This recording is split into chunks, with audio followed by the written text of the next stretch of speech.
এখন ইলিশের মৌসুম, বরফের বেশ কাটতি, বড় বড় বরফের চাই এনে সাজানো হচ্ছে ভ্যানের মধ্যে। এই বরফ কোথায় যাবে? শেওড়াপাড়া কোথায়? বাজারে? হ্যাঁ হ্যাঁ বাজার ইলিশের জন্য।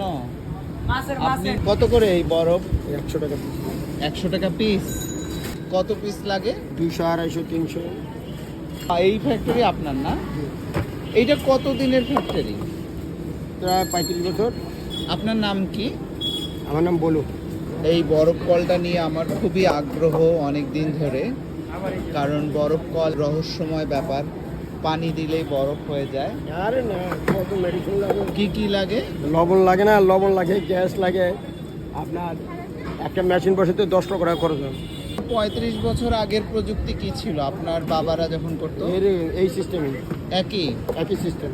এখন কি এটা ফ্রিজ টাইপের একটা যন্ত্র? হ্যাঁ হ্যাঁ, সিস্টেমের জন্য। আগেও একই ধরনের ছিল? আগে এরকমই ছিল। বরফ খুব রহস্যময় একটা জিনিস, আপনাদেরকে খুব সুন্দর করে উপর থেকে দেখাই। সাদা সুন্দর।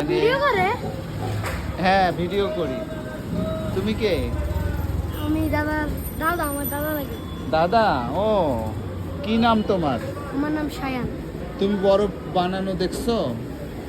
কিভাবে বরফ বানায় বলো তো? পানি দিয়ে বরফ বানাই। আর কি লাগে? মশলা, লবণ লাগে। লবণ তো লাগে যে ঠান্ডা হইতে বরফ, এটার মধ্যে বরফ। হ্যাঁ, আর কি লাগে? বরফ লাগে, এরপর পানি লাগে, এরপরে লবণ লাগে, আর অনেক কিছু লাগে।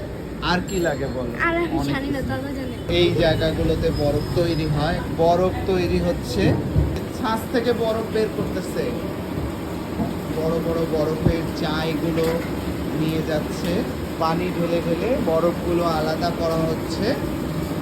এখানে বরফ তৈরি হচ্ছে, এই যে বরফের চাই, পানি দিয়ে রাখা হয়েছে, এই পানি থেকেই বরফ তৈরি হচ্ছে।